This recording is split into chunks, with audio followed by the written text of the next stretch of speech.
Hey guys, Jane Creddy here, or Ready for Short. And today I want to be talking about the Guilty Gear Strive beta.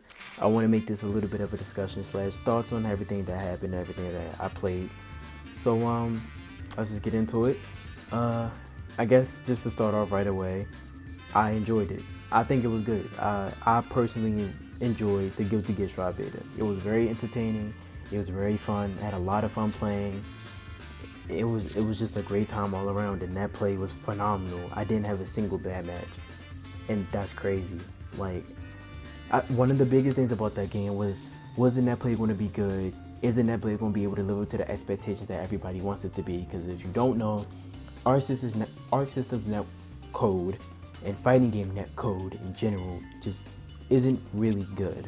It doesn't have a reputation of being good. It is not a good environment for fighting games.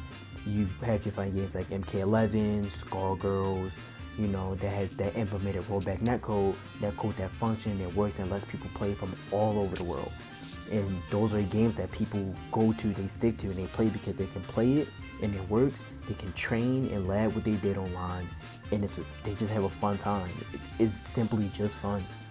And Guilty Gear Strive, they delivered. The net play was phenomenal. It was fantastic. It was amazing. I went in training mode. I did what I did in training mode. I practiced and I came back and I did it online. And it was incredible. It felt amazing. The gameplay was awesome. It is not what you expect from your traditional Guilty Gear, but I already knew that. The creator himself said that it's not your traditional Guilty Gear. It's a whole new game. We're doing a whole new system of how the game works. So I went in with a fresh mind, and it felt amazing.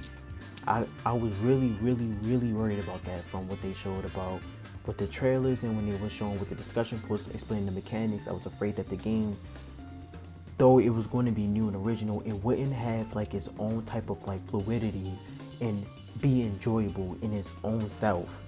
That's what I was scared about. I wasn't really scared about them switching from typical Guilty Gear gameplay and Guilty Gear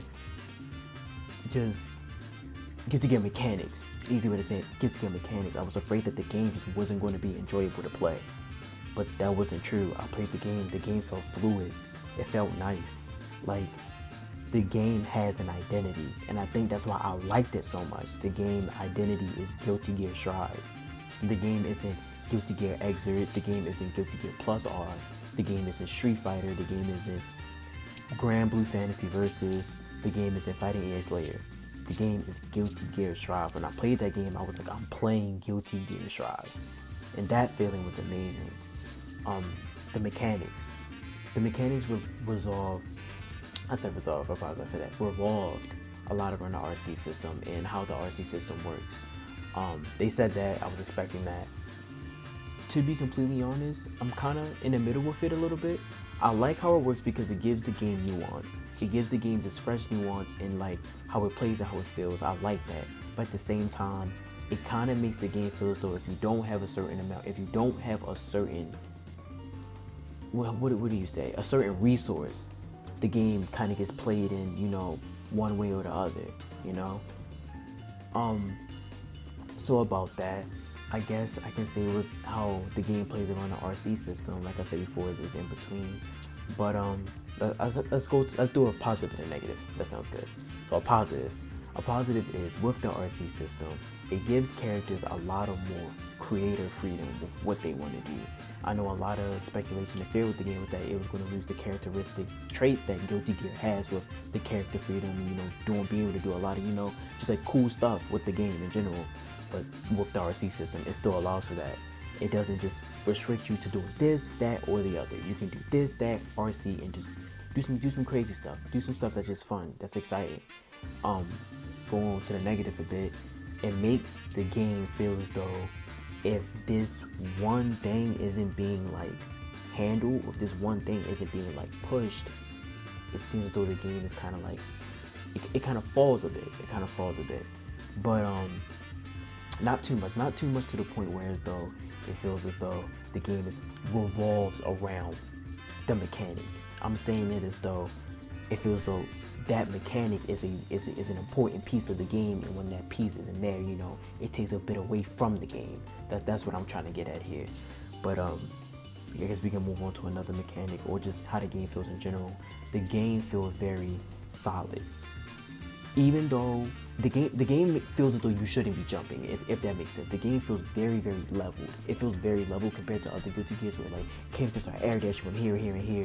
You know, people doing crazy air combos, all the other good stuff. Strive really doesn't feel like that. Strive feels as though it's supposed to be played with your feet on the ground. That's how I felt when I played the game. And even though there's still like, you know, there was still people doing a lot of jumping, you know, air dash, you know, buttons in the air. Not saying that they took that out the game, but you know, I think that's a lot of, you know, coming from Plus or coming from Exert, then you go into that game, you know, the muscle memory comes to get you when you jump and stuff like that. But the game, it feels like it shouldn't be played like that. And I personally think that's a good thing, because I think that's the thing that adds to what makes Strive's identity, what makes Strive, that type of gameplay. And when I felt that and I played that, I was generally having fun when I did that, because it was just like, it kind of opens up.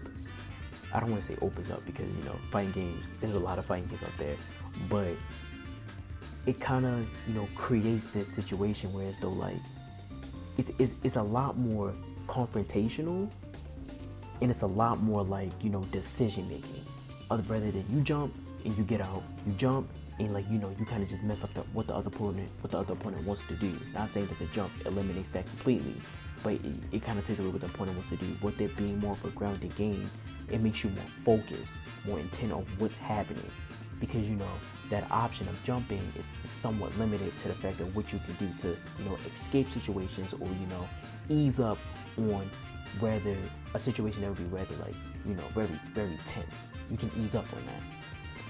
So I like that. I like that a lot about the game. That was really good. That was really good. Another thing about the game, I would like to say the character creativeness of the game, but that's always been a staple of Guilty Gear. You know, the character creativeness. You can see that just from looking at the game. Like there's no doubt there's a lot of character creativeness within Guilty Gear. Nobody doubts that. But with this game, it is there. It is definitely there. Especially with, once you get the hang of, okay, this is what the system mechanics does. This is what the system mechanics puts in place for the game. This is what the system mechanics let the game flow like. That character creativeness shines a lot. Like a lot. Like for prime example, Melia versus Giovanna. Melia is she's a high speed, you know, pressure character, and Giovanna, she's more of a grounded, you know, steady pace, but she still has like, you know, a quick pace like setup character. Even with those two type of characters, they sound kind of similar, but even when you look at them and they play, they're so different. They're so different. If you looked at the general synopsis of the characters, you wouldn't be able to tell like truly the nuance in the differences that split all the characters up. In Strive, I feel as though it puts such an emphasis on that. And that's so cool to me.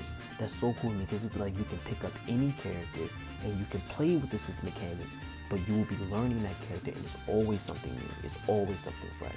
It's always something else for you to do within the game. So it's not like the game is putting you in this one place like, hey, stay here and do this. You know, you got to keep doing that.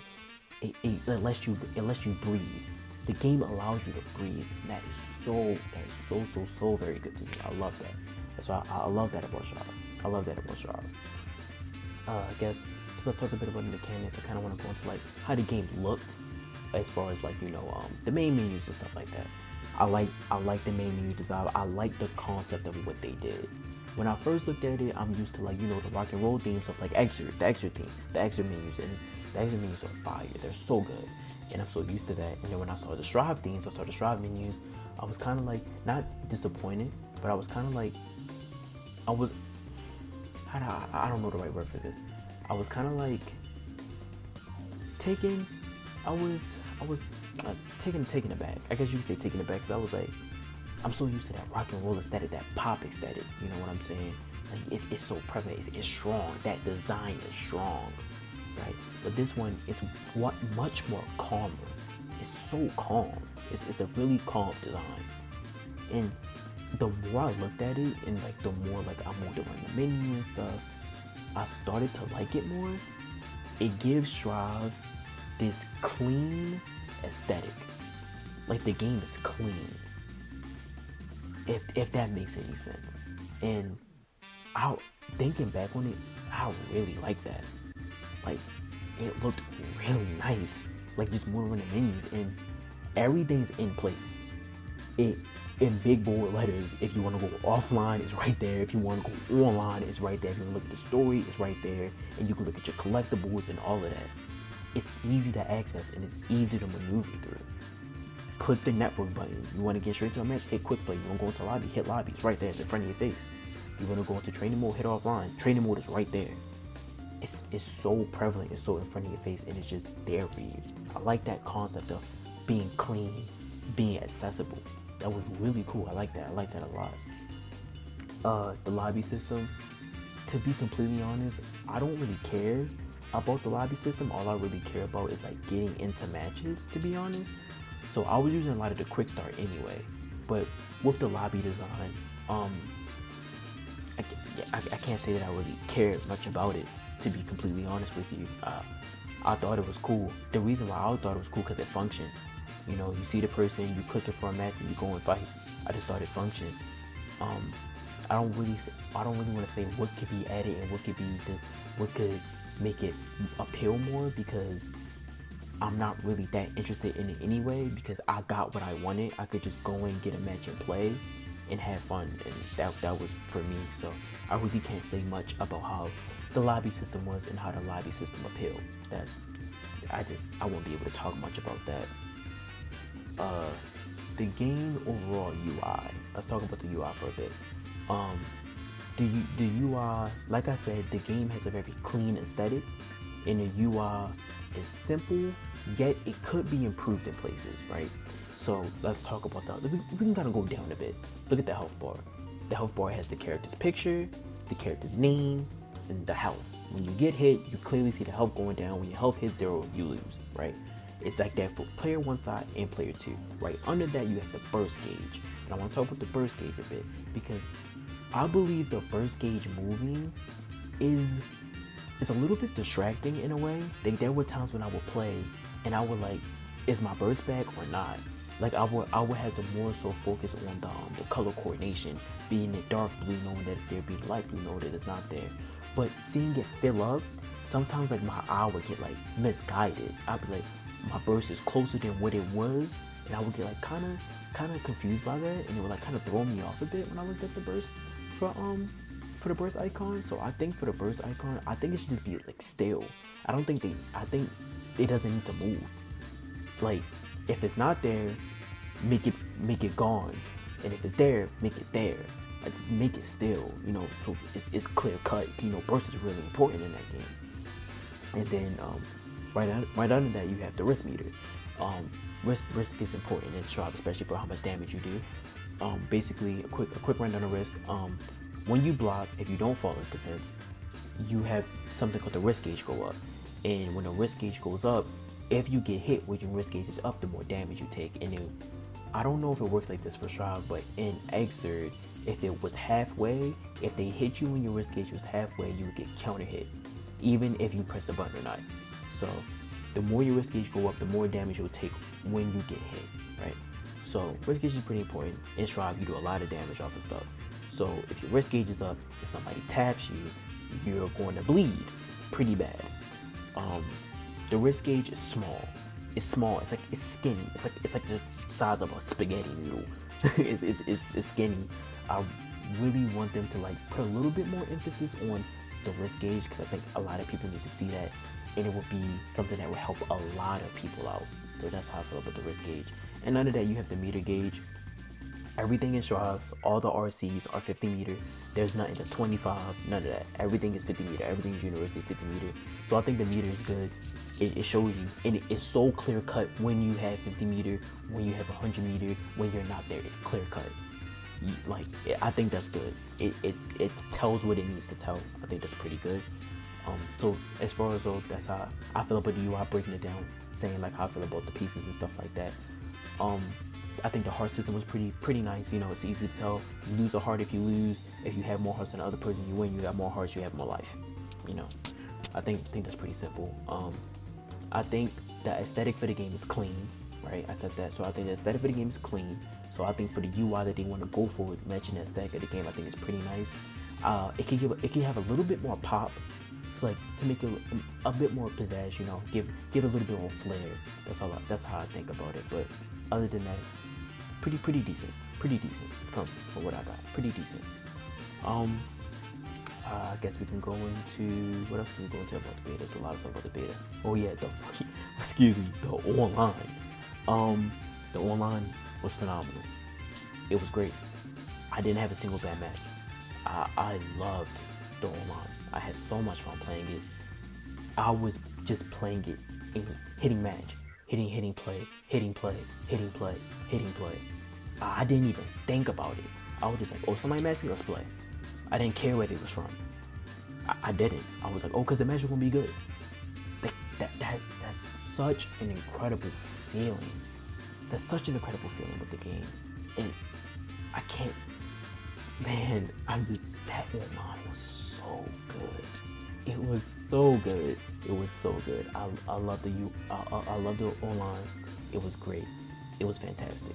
Just there you go. It was fantastic. Not a single bad match. You could play all day. It was fantastic. Like I said, now I want to talk a bit about the characters. In the beta, I played Giovanna, Ramithal, and Melia. I played Giovanna the most, Ramithal the second, and a little bit of Melia. I guess I want to go a bit into Giovanna because that's the person I was most excited for with the game. When I played Giovanna, she played how I expected her to play, and it was very enjoyable to play Giovanna because Giovanna is the character type that I personally like the best. Rushdown. I personally gravitate towards rushdown characters. Playing Giovanna, it felt as though her gameplay was simple and she got what she needed to get done, right? But she still had like the drift on her. She still had like the freedom within her to do stuff that was out of her game plan, right? So she's a rushdown character, so she wants to pressure you, she wants to rush you down, but that doesn't mean like all of it is just straightforward and cut. She had her 2S, which hits low. She had her overhead attack over slow, you can anti-air, but if she hit you, it was positive on block. She had her 5K. Her 5K was really good. Then she had her dash mechanic, and her dash mechanic will let her go. It will let her drift. You can press buttons out of her dash or in the middle of her dash, so you can judge the distance you want to go while pressing a button. Her 5K and her 2K led into her quarter circle back K series, so that was pretty good. Her throws felt good. She had some pretty average, decent setups. Just everything for her character worked for her. Like her character got the job done. That's what I'm trying to say. Her character got the job done, and I like that a lot about Giovanna. Giovanna was really fun in the aspect of, even though her kit was simple, you had the freedom to do stuff to make your opponent panic and put yourself in your opponent's face. Like for example, her quarter circle for a K, not it being like a combo on regular hits like a quarter circle back K would. You could use it more in other situations instead of trying to use for combo fail, if that makes sense. It gave you the idea of, let me use this for something else than this, right? Giovanna had a lot of that, and I like that about her. That was really fun. With Ramithal, I really like Ram Swords a lot. Her gameplay was a lot more simplified from what it was with Exit. In Exit, she was always a corner-centric character. Ramithal became a character. She became who she was when she had you in the corner in Exit. That's how she played. And in this game, she still had her good corner carry stuff. In my personal opinion, she's one of the best characters in the beta. She was extremely dumb to fight against, and when I played her, I felt power, and I was like, this is insane. But she still had her corner carry mechanics in there. Her being able to shoot her swords but not being able to recall it. But the closer she is to her swords, the faster they will come back to her, was really interesting. And it's set up for the fact that you want to preserve your resources instead of throwing it out. In Exert, even with her swords, you still want to be careful with her swords, but there was a bit more lax with it, knowing that you could recall it the moment you wanted it to. But in Shrive, it's not like that. When you throw her swords out, it comes back after that set period of time and how close you are to the sword. So it was like, if I throw the sword out, where am I at on the screen for it to come back to me? What will the opponent do? Will I have my resource in time to deal with something if the opponent does something to me? It put more thoughts in your mind before you just threw it out recklessly like that. It really made her more of a think before you act type of character, instead of let me get this close edge to get him to the corner and do some stuff, right? I think I like that a lot about Ram in this game. She was really cool in that aspect. I guess we can go into Melia. I didn't play a lot of Melia, so I try to keep it short and concise. Melia, as you know, she's a very setup. She's a setup character. You know, she sets you up. She gets her Ogizeme running on you, and you die. That's Melia. With this game, I felt as though her Ogizeme was a bit weaker. I didn't play a lot of her. This is just how I felt with the beta, how I played in the beta. I felt as though her Ogizeme was a bit weaker, but I feel as though her rushdown stuff was a lot stronger.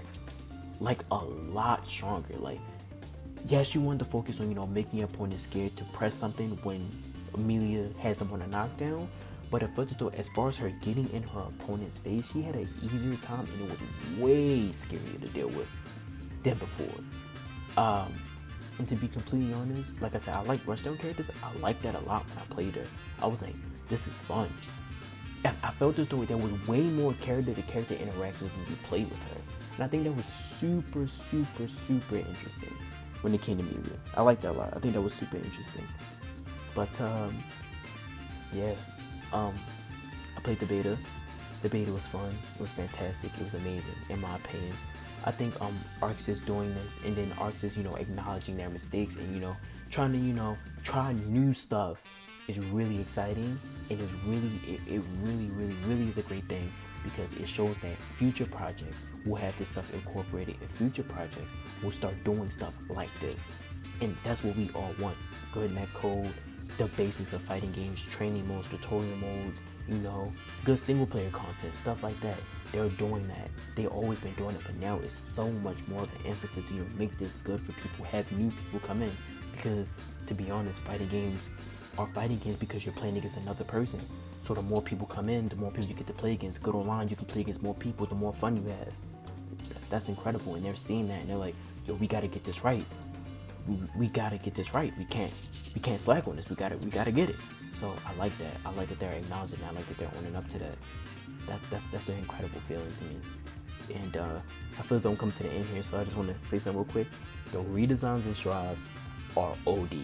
They are so OD, it's insane. They are so good. All the characters look good. All of it. There's not a single bad looking character in the game. They all look good. Good job, Arxes. Good job, the art design team. Just, you guys popped off. The designs are incredible. They look amazing. And Eno got revealed. How she look? Nah, that's not fair. Because no way she should look that good. It's not fair. It's not fair. So I had to get it off, because I'm a big person for like visual stuff and like story mode stuff. So when I saw that, I was like, yeah, I'm smiling. Put a big smile on my face. So yeah, I guess that's me, how I felt about the beta, how I felt playing the beta, and how everything went down, talking about some of the mechanics, the UI, the characters, you know, just the overall feeling of the Guilty Gear Strive beta. I hope you enjoyed me talking about it, and if you liked it, I hope you come back to check out some more content next time. And if you like this video, please like, comment, and or subscribe, and I hope to see you guys again. So until then, have a great day.